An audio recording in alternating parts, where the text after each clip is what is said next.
Gimana kok ceritanya di Indonesia lo bisa langsung top gitu. Tahu-tahu teman-teman.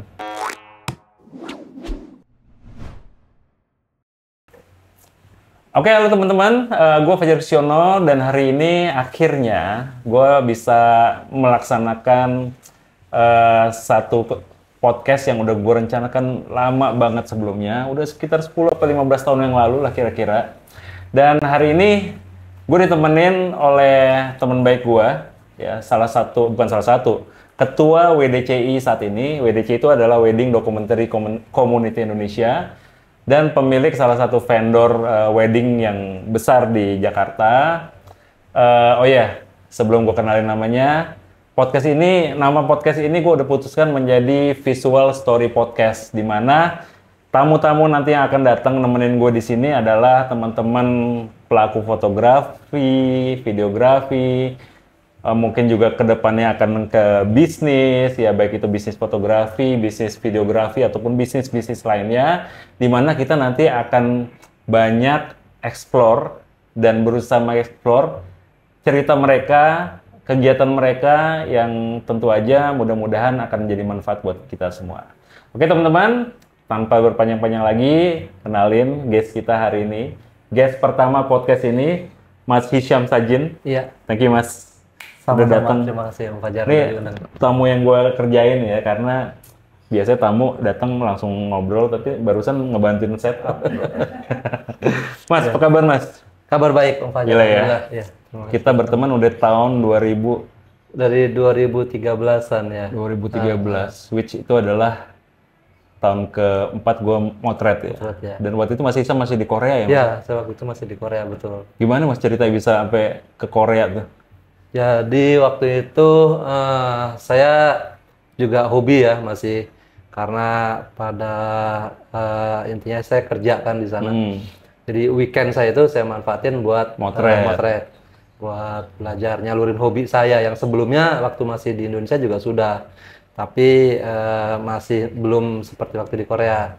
Mulai serius lah, hobi tapi serius gitu, bener-bener fokus tiap Sabtu Minggu ya saya pakai buat motret. Oh jadi gitu. sebelum ke Korea memang udah motret sebelumnya? Iya, karena berkaitan dengan pekerjaan sebenarnya waktu masih di gitu. Indonesia. Itu saya dulu kerja di kontraktor, Om Fajar. Oke. Jadi buat report harian kerja konstruksi ya. Harus ada dokumentasi Betul. reportingnya. Jadi untuk report gitu. Tahun berapa tuh Mas berarti beli kamera pertama? Sekitar tahun 2009. Oh sama dong kita ya? Iya. 2009 ya? Betul, 2009. Jadi fotografer muda lah ya? Masih muda. Dan waktu itu kita kenal di Korea. Iya. Dari Facebook ya, zaman dulu belum ada Instagram ya? Betul, waktu itu masih di Facebook. Facebook dan komunitas fotografer di Korea tuh aktif banget. Betul. Gokil-gokil yang gue kenal karena waktu itu banyak terpengaruh sama teman kita nih fotografer wedding, Mas Tito ya? Iya kan, terpengaruh Mas Tito. Tito Rusbagja ya. Tito Rusbagja yang main bokeh-bokeh, lensa panjang. Jadi akhirnya teman-teman punya lensa panjang juga ya? Betul. 70-200 ya Mas rata-rata. Cakep-cakep fotonya. Terus komunitas di sana gimana Mas? Boleh ceritain nggak? Kok bisa sih kayak komunitas Korea kan termasuk yang lumayan gede kan? Dibanding negara lain ya? Orang Indonesia maksud gue. Iya, betul. Gimana terbentuknya komunitas sana Mas? Mas Isam aktif juga sana kan? Iya. Jadi mungkin kita sama-sama awalnya itu karena jenuh ya Om ya. Orang Indonesia kan banyak ya di Korea itu, banyak banget yang kerja. Ribuan orang ya. Ribuan. Nah, mungkin yang hobi foto juga banyak. Mungkin masing-masing juga seperti saya, kita mau nyalurin hobi yang positif gitu. Nah, karena saya juga sebelumnya seneng kamera, saya lihat di Korea itu kan bagus-bagus ya, landscape-nya, cityscape-nya ya. Orangnya juga ya. Iya, orang-orangnya seru. Nah, jadi saya coba, awalnya nggak tahu Om kalau di sana banyak orang seneng juga foto hobi foto. Nah, awalnya sendiri aja, motretin gedung gitu, motretin landscape-nya, cityscape-nya gitu. Terus kita malam ya, zaman dulu night shoot ya, kita foto-foto itu. Nah, baru kenal tuh kalau di toko kamera, kita sering ke toko ketemu di situ, temen-temen ketemu juga komunitas yang memang fotografer Korea juga. Jadi diajakin, yuk nanti hari Minggu ikut motret ini ya, hunting seperti itu. Model rata-rata ya sana? Awalnya saya justru di Cityscape dulu. Oh, Cityscape dulu awalnya. Cityscape segala macam, terus karena memang awalnya juga seneng di arsitektur ya, motretin gedung-gedung yang ada di Korea gitu. Nah, ketemu orang-orang yang seneng di model, diajakin bahwa nanti setiap hari Sabtu atau Minggu tuh sering ada event, ada motor show segala macam gitu. Itu kan ada modelnya. Itu diajakin tuh awalnya. Cukup sering ya teman-teman Korea ya. Tiap Sabtu Minggu sih. Karena dulu kita ketemu waktu itu, kita bikin dulu ada komunitas fotografer Indonesia kan namanya kan. Kita bikin apa? Rekor muri ya waktu itu kan. Ingat ya, rekor muri. Betul. Motret bareng. Kemudian teman-teman Korea baru aku aware tuh, banyak banget. Iya. Tapi Mas nih, aku di podcast ini pengen juga dapat cerita dari Mas Hisyam yang mungkin juga teman-teman yang nonton podcast ini pengen banget dapat pengalaman dari Mas Hisyam, dan menurut aku nih pengalaman Mas Hisyam ini one of a kind juga. Ya, aku tadi sempat ngobrol juga sebelum podcast ini, di mana tuh Mas Hisyam tuh menurut aku secara karir fotografi, kalau bisa kita bilang karir ya, di wedding ini cepet banget Mas. Ya kan kita kenal 2013, waktu itu aku mau bikin workshop ya. Betul. Di Korea nggak jadi ya. Tiba-tiba terus aku tahu Mas, kita ketemu pertama kali di Semarang. Di Semarang workshop ya. Iya, betul. Nah, itu terakhir ketemu, terus nggak lama aku langsung lihat Mas Hisyam itu udah jadi fotografer wedding yang lumayan dikenal gitu ya. Bahkan sama Alan Su ya. Iya. Apa namanya? Sering kerja bareng. Ya, sering kerja bareng. Nah, switching ini nih Mas, kok bisa sih cepet banget? Karena gini, banyak banget nih mungkin teman-teman yang nonton podcast ini juga banyak fotografer yang pengen berkarir atau dapetin income juga dari fotografi. Cuma kan kalau dilihat dari podcast dari konten aku nih Mas, banyak keraguan nih bikin portfolio gimana sih segala macam. Nah, pengen dapat cerita nih Mas Hisyam, gimana sih switch-nya dari fotografer yang hobi, bahkan di Korea lagi, bukan di Indonesia, tiba-tiba balik ke Indonesia, punya vendor yang keren, kemudian punya teman-teman yang juga seprofesi banyak, punya vendor, sekarang ketuanya WDCI ini. Gimana Mas? Bisa cerita nggak Mas perjalanannya? Iya, saya... Mas kalau minum santai ya? Ya, terima kasih. Saya pada dasarnya orang yang seneng bergaul, seneng mencari teman, seneng cari pengetahuan, terutama di bidang foto ya. Apalagi kalau di Korea itu keterbatasan banget ya kita buat bisa belajar. Nah, salah satunya ya kita ikut forum-forum yang ada di Facebook ya saat itu. Jadi banyak beberapa komunitas itu yang ada di Facebook. Nah, kita kan join di situ. Jadi ikutin seperti apa sih dunia fotografinya. Terus kalau kita mau naikin skill, mau belajar bagaimana. Nah, saat itu kan yang lagi hits kebetulan di Indonesia salah satunya Om Fajar nih yang ngisi workshop di mana-mana kan. Peres dia itu benar, itu benar itu. Ada beberapa tapi Om Fajar itu sangat menonjol saat itu. Jadi mungkin salah satunya kayak saya suatu saat pengen tuh langsung ketemu Om Fajar dan pengen belajar langsung. Syukur-syukur kita bisa ngadain event mengundang Om Fajar. Kolaborasi. Nah, saat itu yang kita lakukan Om. Jadi belajar yang dengan keterbatasan. Tapi kalau kita mau membuka diri atau mau istilahnya kayak silaturahmi ya, cuma silaturahmi online ya karena jarak. Itu sih sebenarnya bisa dilakukan. Dan ikut kelas-kelas workshop kan bisa juga dengan sesi private itu juga, atau beli tutorial kalau saat itu ya juga banyak yang bikin. Nah, itu kita bisa dari situ. Ini gua nggak bayar ya, bukan promosi itu benar ya. Itu benar, itu yang saya lakukan. Dan bahkan sampai karena jarak juga juga gitu. Nah, Kita tiap Sabtu Minggu kita motret, kita harus belajar juga editingnya, belajar segala macamnya. Itu yang kita lakukan. Waktu di Korea nih. Waktu di berarti Korea. progres itu memang direncanakan ya. Sudah direncanakan. Memang direncanakan bahwa suatu saat gue akan ke profesional nih. Oke, persiapan tuh teman-teman. Benar, karena mungkin beberapa orang nggak ke situ, beberapa orang memang sekedar hanya untuk hobi. Hobi aja. Dia mungkin mau usaha lain atau tetap bekerja atau apa. Kalau saya saat itu enggak, saya sudah mikirin, saya sudah invest lumayan banyak gitu ke dunia fotografi. Iya, nggak murah juga kan. Benar, gear itu kita selalu beli. Orang bilang gear yang bagus apa kita beli. Oh iya, pokoknya teman-teman Korea tuh udah paling gila lah gearnya lah. Kita mau pakai motret model yang harus pakai lensa 200 misalnya. Itu kita pun beli gitu. Ada keluar kamera waktu itu 5D Mark III ya baru keluar. Kita pun beli gitu karena memang udah seperti itu gitu. Senang. Nah dari situ saya mikir kalau gue nanti balik di Indonesia kan selamanya di Korea nih, saya harus mikir saya mau ngapain nih dengan apa yang sudah saya keluarkan selama ini. Investasinya, belajarnya, terus investasi alatnya segala macam udah banyak banget lah gitu. Nah saya mikir pulang tuh harus bermanfaat dan harus jadi salah satu, kalau bukan utama ya salah satu celah buat saya jalanin gitu di bisnis fotografi. Ya. Nah terus beberapa genre fotografi kan juga kita ikutin. Ada makro fotografi, ada model ya, ada macam-macam lah, ada arsitektur segala macam. Nah, cuma saat itu yang saya pikir apa sih yang kemungkinan bisa lebih mudah atau lebih meyakinkan atau menjanjikan di dunia fotografi. Saya kepikiran tuh wedding saat itu. Lebih berpikiran untuk gimana sih monetizing-nya gitu. Betul, ya. Saya mikirnya wedding karena saya berpikir setiap orang itu pasti akan menikah gitu. Setiap tahunnya pasti ada terus gitu. Nah, saya dari situ baru belajar cari tahu bagaimana terjun ke dunia fotografi wedding. Saat itu. Jadi masih cari tahu terus. Mulai di Indonesia terutama saya cari siapa sih vendor-vendor wedding yang lagi hits gitu dan yang bagus-bagus itu.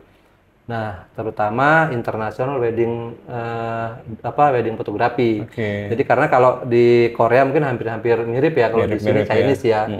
Nah, saya cari tahu itu adalah nama beberapa yang muncul. Salah satunya kayak Exio, ada Indigo Ship ya kalau nggak salah waktu itu tahun itu ya. Nah itu tiap hari itu saya lihat saya lihat foto-fotonya tuh saya simpen semua. Saya lihat tiap hari. Riset ya. Saya riset terus saya lihat terus. Nah sampai saya juga cari tahu ada nggak sekolah fotografi wedding di Korea. Itu. Nah, Korea tempatnya wedding juga ya? Iya, ada juga. Nah, akhirnya dapatlah informasi itu. Oh, jadi sempat ya, belajar di Korea juga. Di Korea, ya, untuk pantesannya fotonya untuk ambil wedding fotografi. Nah, udah saya belajar terus. Nah, dari situ saya mulailah mengarah fokus ke wedding fotografi. Dengan cara motret prewedding. Itu. Masih di Korea nih? Masih di Korea. Oh, berarti pas di Korea udah mulai start motret prewedding? Prewedding. Nah, dari komersil? Tapi? Enggak, belum. Belum. Jadi berarti portfolionya dibangunnya pada saat di Korea ya? Setidaknya kan gini, kalau kita mau terjun ke bisnisnya, kita harus punya portofolionya kan gitu. Kalau saya mulai di Indonesia, saya akan lama lagi nanti. Benar. Nah, pas di sana, jadi saya udah ngurangi tuh moto model, moto apa itu saya udah kurangin. Saya lebih ke arah fokus saya belajar buat nyari portofolio di wedding. Nah, salah satunya adalah pre-wedding. Bagaimana cara kan cari orang yang mau difoto? Betul, klien pertamanya nih. Betul, lah kebetulan kan di Korea itu banyak banget juga mahasiswa yang kuliah di Korea. Mahasiswa Indonesia? Mahasiswa Indonesia. Di sana itu ada yang ngambil S2, S3 itu banyak banget tuh. Namanya Perpika. Di pelajar Persatuan Pelajar Korea Utara, Korea Selatan ya. Indonesia. Jadi di situ banyak banget. Nah, saya berteman tuh dengan mereka. Berteman, terus setiap ada kegiatan Perpika, apa tuh saya selalu bantuin dokumentasiin. Terus kalau ada acara kedutaan atau apa juga saya pernah bantuin. Cari informasi lah dari situ. Nah kan kita kenal nih, oh ada yang pacaran nih misalnya, atau sudah bersuami istri di sana. Oh. Yuk saya fotoin, kayak gitu. Awal-awalnya seperti itu buat cari portofolio. Jadi free dulu ya pertama kali Iya, ya? kita Oke. free dulu. Setidaknya buat kita belajar lah. Oke. Karena di fotografi wedding, setidaknya kan kita harus belajar memposekan orang ya. Posein, Iya, beda manage dengan waktu, beda kita dengan motret model. Model itu memang sudah profesional, dia udah pinter pose. dibayar juga untuk jago pose gitu ya. Iya. Nah, kalau klien ini orang umum, orang awam kan nggak ngerti pose. Posing. Nah, itu tugasnya fotografer bagaimana cara biar bikin pose itu bagus. Karena beda banget ya Mas, motret model, kemudian motret Motret. apa namanya wedding, pre-wedding ya. Cowoknya udah kayak kanebo kering gitu ya kakunya. Iya benar. Nah itu salah satu kita buat belajar lah, buat mempraktekkan apa yang sebelumnya kita pelajarin. Dari kita melihat foto-foto yang tadi saya kumpulin, terus saya belajar ke fotografi weddingnya itu sendiri. Berarti portfolio pertamanya memang udah overseas ya? Iya, jadi Oh, saya gokil. startnya dari luar negeri. Dari luar gitu. negeri ya, wah itu mungkin. ya competitive advantage ya. Iya, gitu. Kalau biar privilege lah karena memang di Korea. Nah terus berapa lama tuh Mas? Akhirnya kemudian ke Indonesia? Nah itu saya mulainya itu dari tahun 2014 Sampai sampai saya mau pulang 2016. oh 2 tahun. 2 tahun. Tapi artinya nggak semuanya free doang di awal-awal doang ya. Iya. Akhirnya udah dapat klien habis Ada itu. beberapa lah gitu klien yang bahkan saya motret nggak hanya di Korea, saya nyebrang saya ke Hong Kong. Oh benar-benar udah langsung jadi profesional Ya waktu itu fotografer kalau di pas sana. kita ada libur nasional kan di Korea, jadi Jadi dari mulut ke mulut aja tuh akhirnya. Karena portfolio upload ya ke masih sosial media. dari sosial media, ya Sosial media mereka kontak ya. saling kenal segala macam. Orang Korea, orang Indonesia yang di Korea doang atau orang Indonesia juga yang di Indonesia terbang ke Korea buat ketemu? Enggak, Mas? masih yang memang di sana. Masih di sana. Ya, masih yang ada di sana, terus yang di Hong Kong juga orang Indonesia yang ada di sana.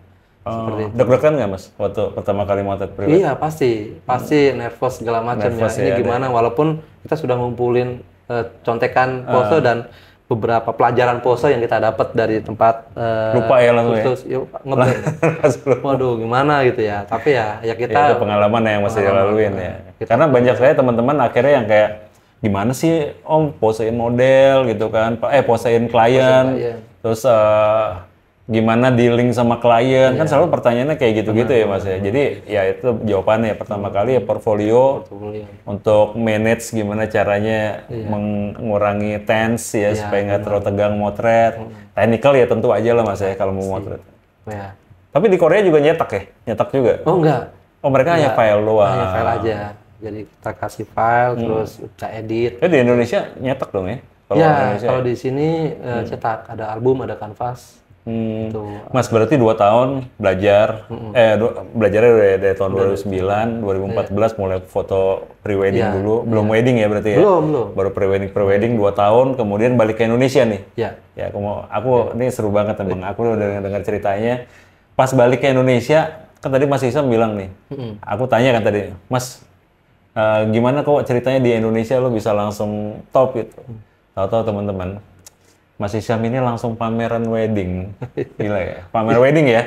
Pameran. Di pameran serius loh, bukan pameran yang nggak serius, pameran serius. Iya. Gimana Mas ceritanya kok bisa sampai kepikiran ke sana? Karena menurut aku ya ada orang-orang yang bahkan yang udah punya vendor pun mau ikut pameran banyak berhitung. Ya. Mahal, apalagi terus ngebangun booth-nya juga mahal. Betul. Belum tapi aku juga pernah dengar bahwa ya wedding itu memang harus ikut pameran gitu. Nah, pengalaman Mas Isam gimana nih sebagai orang yang quote and quote lumayan nekat juga nih, spending uang yang lumayan banyak untuk ikut pameran, terus hasilnya gimana, persiapannya boleh cerita Mas? Oke, jadi tahun 2016 itu saya pulang ke Indonesia, lebih tepatnya sekitar bulan Juni atau Juli ya, kurang lebih itu, soalnya pas waktu bulan puasa. Nah itu balik lagi saya waktu sebelum pulang itu saya udah mantepin harus target. Karena dari situ kan saya juga belajar ya ya, tetap belajar walaupun jarak jauh. Saya berguru dengan orang-orang yang udah expert di bidangnya nih. Saya tanya nih kalau mau masuk ke dunia wedding tuh gimana? Ya beberapa salah satu caranya itu yang harus cari portofolio, terus ikut pameran, nah seperti itu. Nah waktu masih di sana saya udah mikir berarti gue balik nih harus ikut pameran. Karena kita ya mikirnya cari klien itu dari situ, gitu. Belum tahu seperti sekarang di sosial media ya. Nah, oke, pas balik, saya pertama itu nggak langsung motret atau nggak cari klien karena saya nganggap saya gelas kosong tuh Om, saya pulang. Gelas kosong segala-galanya, saya minim pengetahuan, minim ilmu, anggap aja saya belum bisa motret wedding. Persaingan juga kayak gimana nggak? Iya. Pokoknya masa bodoh deh lah. Terus pokoknya. ya relasi apa juga nggak ada. Terus cari klien bagaimana juga saya nggak kenal selama 5 tahun saya di luar kan.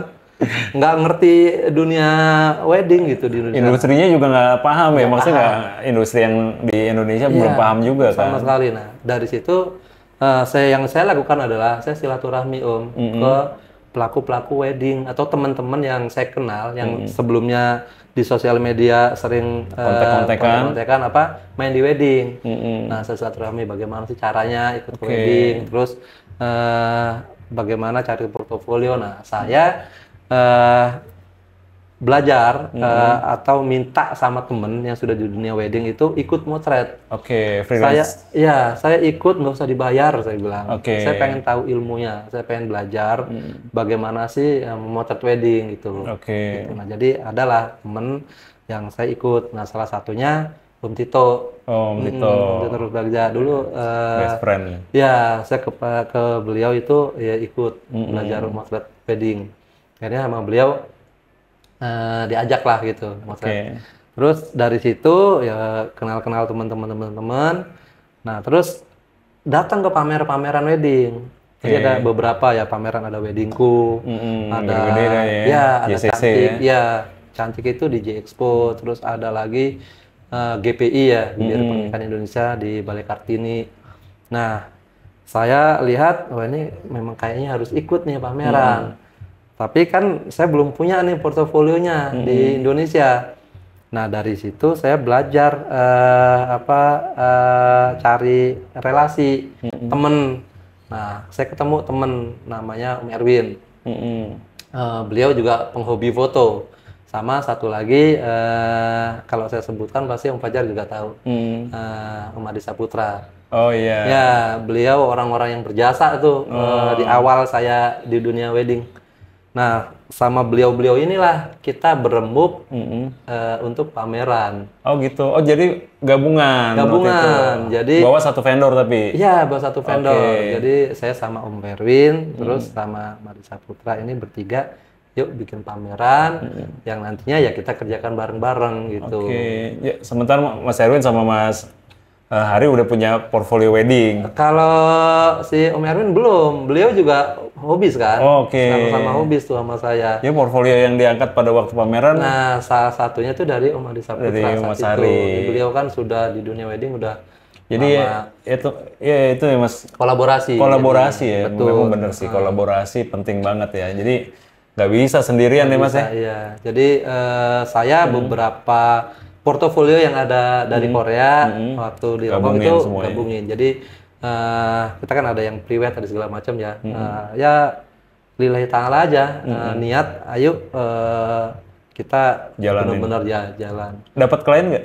Dapat, kalau nggak salah ya, seingat saya tuh sekitar 10 klien. Waduh, besok kita ikut. Ya itu pameran di situ.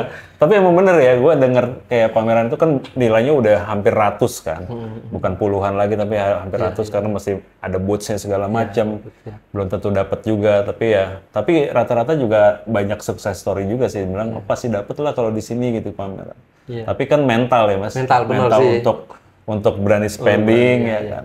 Karena apalagi hari ini Mas kayaknya kan bisnis sudah banyak banget, yang fotografer wedding, vendor wedding juga udah banyak banget ya. Tapi ya gitu Mas, inspiring. Jadi sama sih ya teman-teman ya, menurut gua dari ceritanya Mas Hisham bahwa selain skill ya, kemudian juga niat dari awal. Mas Hisham dari Korea udah preparation bahwa gue punya niat, ada tujuannya gitu loh. Motret ada tujuannya apa gitu, mau hobi doang kah, mau dapat cuan dari foto kah, mau cuma dapat network untuk berteman, itu di-prepare. Dan Mas Hisham prepare itu di Korea. Sampai sini ada lagi pelajaran selanjutnya adalah mental sih. Mental sama tambahannya adalah kolaborasi. Benar nggak Mas? Betul. Ya. Itu tahun berapa tuh Mas? 2016 ya berarti? 2017 awal. 2017, sekarang udah jalan 7 tahun. Ya. Dan karya Mas Isa, bahkan salah satu fotografernya Kings Photo juga kan?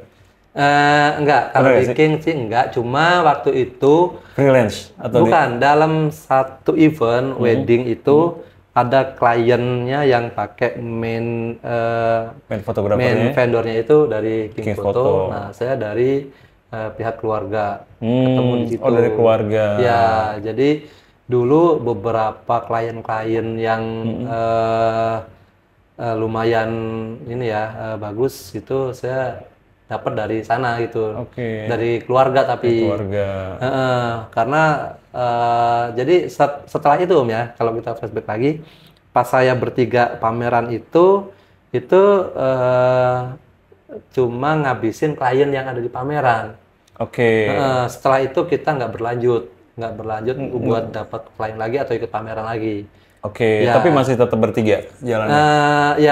Bertiga itu menyelesaikan proyek itu. Oh, misalnya proyek dari pameran. Dari pameran itu kita selesaikan. Nah, saya sendiri mulai merambah ke dunia freelance. Oke. Karena mulai kenal juga banyak Teman-teman. teman-teman, banyak orang gitu di komunitas ya. Menawarkan diri gitu, bisa nggak ambil freelance gitu. Nah, saya coba, kenapa nggak gitu. Karena kita di vendor yang kita bangun pertama juga kayak Om Adi juga kan, beliau juga seorang freelance ya, freelancer yang lumayan kuat ya. Iya, banyak di vendor-vendor gitu. Jadi saya juga mulai dari situ. Nah, mungkin masing-masing pada sibuk di freelance, jadi akhirnya Freelance lumayan sibuk ya Mas ya? Iya, karena kalau sudah di freelance dan kita lumayan sudah sibuk. Nggak mikir bikin bendera ya? Iya, udah nggak mikir, Mas. Jadwal kita itu udah padat itu sampai setahun tuh biasanya kita. Bahkan kita punya grup WDCI, aku juga ada di dalam situ.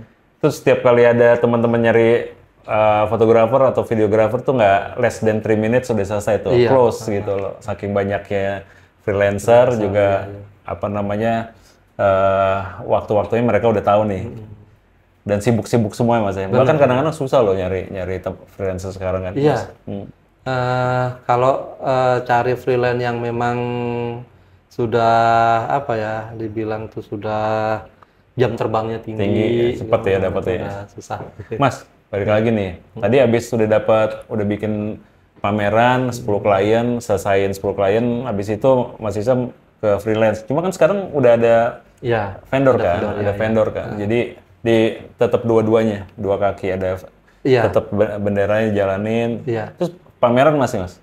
Pameran tahun ini belum ya. Tapi setelah itu masih ikut pameran kan, walaupun nggak di vendor sendiri yang ikut pameran. Ikut pameran. Jadi pameran sepenting itu ya, Mas? Penting ya. Karena buat branding juga ya. Nah, kalau klien-klien yang memang cari vendor itu di tempat pameran, dia akan cari di pameran. Dia pasti akan cari di pameran. Nggak nyari sosial media juga ya? Di sosial media paling hanya buat scroll aja, buat lihat-lihat nanti yang ngeliatin saya Mas, itu maksudnya. Iya, walaupun misalnya ada klien yang lihat biasanya tuh hanya buat ntar pameran ini ada nggak nih. Setelah pameran dia ngeliat ke Instagram ya. Jadi jangan salah teman-teman, kadang-kadang banyak juga Mas, gue udah bikin portfolio, udah upload di sosmed, kok gue nggak dapet klien-klien, padahal yang nontonin fotonya dia kompetitor ya. Cuma buat save-save ini. Pernah ya Mas ya? Sama kompetitor ya. Wah ya, seru. Mas, sekarang kantor di mana Mas? Saya di daerah Citra Raya, Cikupa. Citra Raya Cikupa ya? Ya, Tangerang. Ada in-house, pegawai in-house. Kapan-kapan main ya ke sana ya Mas? Boleh. Saya masih juga di rumah ya. Di rumah ya. Tapi ya semuanya sekarang di rumah lah. Di rumah ya. Ngantor di rumah juga. Ketemu klien kan di luar kebanyakan. Iya, rata-rata di luar ya. Udah nggak. Karena waktu segala macam ya. Online ya. Zoom. Betul. Zoom Meet itu banyak. Tips-tips Mas sebelum kita ke topik selanjutnya nih Mas. Tips untuk dapetin klien tentunya kan. Karena kan rasanya fotografi sama dengan di bisnis lainnya Mas. Kadang-kadang kita terlalu fokus nyari klien baru, klien yang lama suka dilupain gitu. Padahal klien lama kan juga nggak tahu deh kayak gimana Mas. Gimana tips ngebesarin kayak tadi kan Mas, kalau 10 itu udah selesai, ya terus ngapain kan gitu Mas ya. Nah yang 10 ini diapain atau Mas Isam ada tips-tips untuk teman-teman yang mau bergerak di bidang yang sama nggak untuk kalau Mas Isam dulu nih ya mau lanjutin lagi nih dengan lebih cepat gitu. Sekarang kan masih jalan Mas. Kalau gua zaman dulu gue pengen lebih cepat, harusnya gue ngejalanin yang kayak gini-gini planningnya. Iya. Kalau klien wedding itu selain dia di wedding, sebenarnya masih banyak tuh pecahan lainnya. Pecahan lainnya. Nanti dia pasti akan hamil. Ada foto maternity, terus melahirkan, baby newborn ya, terus ulang tahun segala macam. Jangan sampai dia anaknya kawin lagi kita mau lagi Mas. Nah itu dulu klien saya pada terus ya. Jadi mau ulang tahun juga panggil kita segala macam seperti terus, itu. Maintainnya gimana? Regular kontak atau gimana? Komunikasi sih sering kebetulan saya sama klien-klien deket tuh lumayan dekat. Terus kalau ada postingan ya kita ikut komen, ikut ya saling sapa. Bahkan waktu pandemi kemarin dunia hampir semuanya tidur, termasuk foto video. Saya mencoba survive itu dengan berdagang, bikin makanan gitu. Kebanyakan itu yang order itu klien-klien saya. Oh gitu. Dari wedding saya, iya. Oh, gitu, sedekat itu ya sama kliennya. Jadi emang jangan nyari yang baru terus ya Mas ya. Yang lama dirawatin ya. Ya sebenarnya kalau kayak era sekarang juga banyak sih yang mesti dilakukan Om ya. Salah satunya itu konten ya.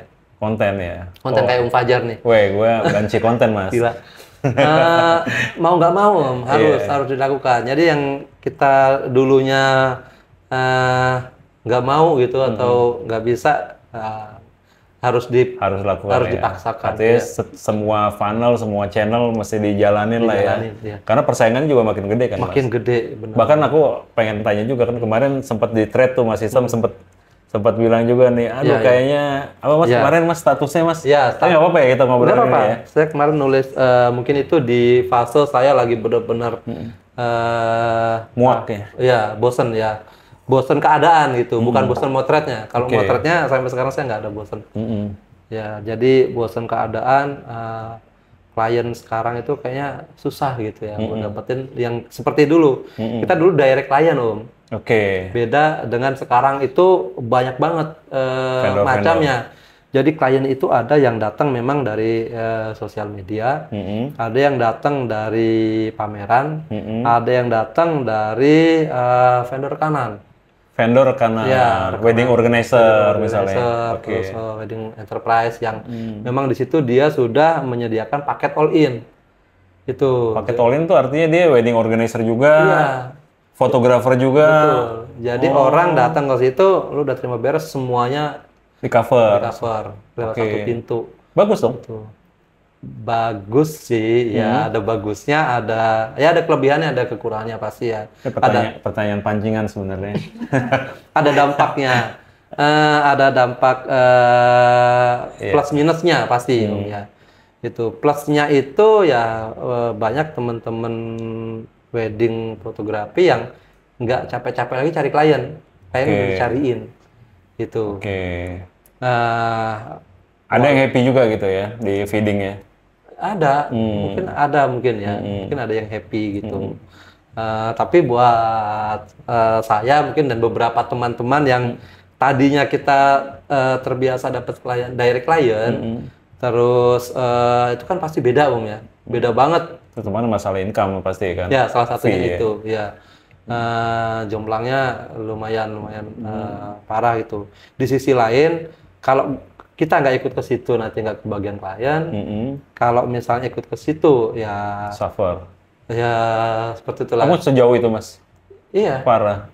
Iya banyak teman-teman juga yang kita saling diskusi itu yang dirasakan. Dan harga dari vendor itu juga ke klien memang murah. Saya kurang tahu ya. Saya kurang tahu karena mereka kan paketnya kan all in. Jadi paket all in itu jadi satu ya. Jadi satu. Jadi besok kita bikin all in aja Mas, kita bikin wedding organizer ya. Boleh. Tapi ada juga, maksudnya beberapa wedding organizer yang nggak pakai sistem itu. Oke. Saya sendiri sampai sekarang masih kerjasama dengan mereka yang kita ya sama-sama kerjasama, memperjuangkan masing-masing. Kayak saya punya standar price list misalnya sekian, wedding organizer ini yang ngikutin. Jadi nanti dia yang merekomendasikan. Nah itu masih ada juga yang seperti itu. Ya sebenarnya sih itu kolaborasi yang bagus juga bagus, ya. Asal bisa diobrolin supaya masing-masing pihak happy ngerjainnya kan gitu ya Mas ya. Ya. Ya mudah-mudahan sih berubah ya Mas. Atau memang ada kesepakatan juga. Karena kan ini ekosistem jadi kan. Supaya ekosistemnya sehat. Karena kalau nggak sehat, salah satu mati kan juga. Ya istilahnya kan selalu kan harga akan berpengaruh terhadap quality kan. Iya, Ya, betul. Mas. Karena orang masih hidup juga kan. Iya, Bensinnya masih tetap beli. pasti. Wah, mudah-mudahan nanti bisa undang salah satu wedding organizer biar ngomongin kolaborasi. Kita bareng-bareng ya Mas, diskusi ya. Iya, itu Untuk dapetin solusi yang bagus ya. harus itu. Ya apalagi Mas Hisam juga kan ketua WDCI di mana di bawahnya banyak naungan fotografer freelance. Di mana kalau mereka ini kan salah satu bagian dari ekosistem itu kan. Iya. Kalau bisa semuanya berjalan bagus kan sebenarnya malah makin bagus ya, makin banyak WO-nya.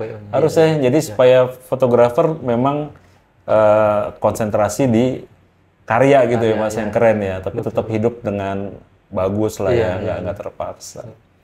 Wah keren banget Mas. Oke Mas Hisam, thank you banget Mas. Terima kasih. Vendornya namanya Canola ya. Ya. Canola ya, teman-teman nanti follow. Wah biasanya orang-orang gini nih. Jadi di sini ada Instagramnya, follow Mas Hisam dan nanti di sini ya. Jadi teman-teman bisa follow dan gini, tadi ada satu poin juga yang gue tangkap dari Mas Hisam adalah Mas Hisam ini dari awal belajar nggak pernah sungkan untuk kontak orang gitu loh, kontak orang yang menurut dia itu bisa sharing ilmunya ya kan Mas, bisa secara baik memberikan memberikan knowledge-nya ke juniornya supaya bisa maju bareng. Dan menurut gue memang itu harus ditiru sih, ya kan Mas? Kalau memang nggak tahu, lu tanya gitu. Om, kayak gue nih, gue termasuk menurut gue 90% orang yang message gue pasti gue balas. Dan gue balas dengan cepat, itu biasanya seperti itu. Karena gue berpikiran bahwa kalau kita bisa kasih rezeki ke orang, rezeki itu kan nggak harus materi ya Mas ya? Pengetahuan juga rezeki. Kalau kita kasih rezeki ke orang, pasti Allah akan pikirin kita nih orang gua kasih rezeki apa lagi ya biar dibagi-bagi ke orang lain. Jadi jangan sungkan untuk nanya, ya Mas. Kalau misalnya lu kontak orang, lu kontak Mas Hisam nggak dijawab, ya udah nggak apa-apa, ikhlas aja. Mungkin lagi sibuk, lu kontak lagi yang lainnya. Tapi minimal niatnya belajar baik, kemudian tanya. Kalau nanti udah sukses sama mesti sharing ya Mas. Betul. Sharing knowledge-nya sama seperti gue Mas. Gue sekarang tadi Mas Hisam bilang kok sering banget bikin konten. Pertama masalah personal branding karena kita mesti hidup ya Mas. Mesti hidup, ya. Yang kedua adalah cara yang paling murah untuk berbagi. Dulu kan susah Mas kita mau sharing ya kan. Kita harus ikut workshop, maksudnya di mana-mana dan workshopnya itu dulu itu nggak murah. Zaman dulu Dan mahal banget gitu. Iya, saya bahkan sampai ikut workshop itu yang nilainya itu sampai puluhan juta ya. Iya, benar itu karena kita buat ngejar itu tadi kita udah mau fokus, mau serius ya harus belajar yang serius juga dan memang ilmu itu nggak murah gitu. Tadi gue liat dengerin podcast di mobil Mas, katanya gini, kalau kita mencintai sesuatu tuh kita mesti harus bersedia berkorban untuk sesuatu yang kita cintai gitu kan Mas. Gila. Inilah agak-agak ini ya, peres sedikit ya. Tapi benar, masuk hati ya. Itu benar, kalau kita cinta sesuatu, cinta fotografi, mau dapat income lagi dari fotografi, maka jangan takut berkorban juga. Karena setelah berkorban, lo pasti akan dapat sesuatu. Mas, thank you Mas. Ya, terima kasih Om Fajar. Thank you udah jadi tamu pertama gue di podcast gue ini. Bismillah, mudah-mudahan podcast ini bisa jadi satu kanal untuk kita belajar bareng dan bermanfaat buat semuanya. Thank you Mas Hisam untuk ilmunya. Sampai ketemu di podcast berikutnya. Assalamualaikum warahmatullahi wabarakatuh. Waalaikumsalam.